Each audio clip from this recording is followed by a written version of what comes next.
Am I wrong for cutting off all communication with my in-laws after my 6-year-old died? I, 35F, am married to B, 40 male, for 12 years.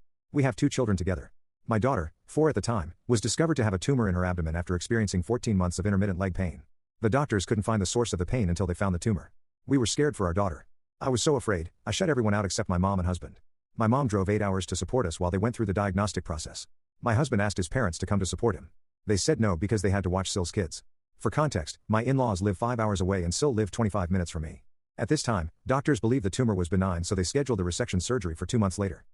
All summer the in-laws couldn't see our kids because they were always watching Syl's kids since their dad wasn't pulling his weight. Finally, the surgery date came.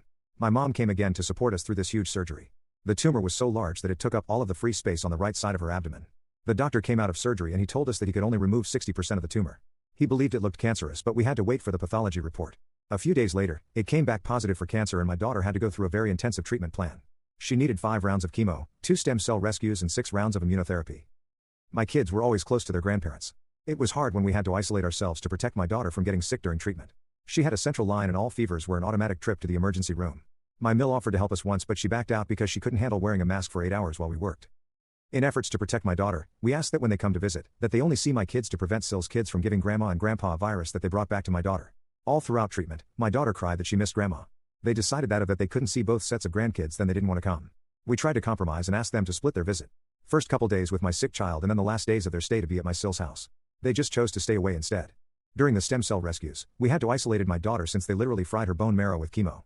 She didn't have an immune system for a few weeks so it was important to protect her. It was limited to my mom and I throughout the 2 stem cells rescue and transplants. When my daughter finally was able to be around people again, they still didn't come around. My daughter was fine for a few months but she started having leg pain again. I feared the cancer was back. In November, they found the cancer and it spread everywhere. She was in so much pain. She just wanted to be with family and see her grandma. Grandma only came when her sister wanted to meet my daughter. They saw her for a few days after Christmas. My daughter was rapidly deteriorating and she was in so much pain. The ICU doctor told me my daughter was going to pass away and to let family know. I called all those closest to my daughter to say goodbye. They didn't come. My daughter passed away in January. She fought so hard, but she couldn't beat the cancer. I am hurt and angry with them because they hurt my daughter.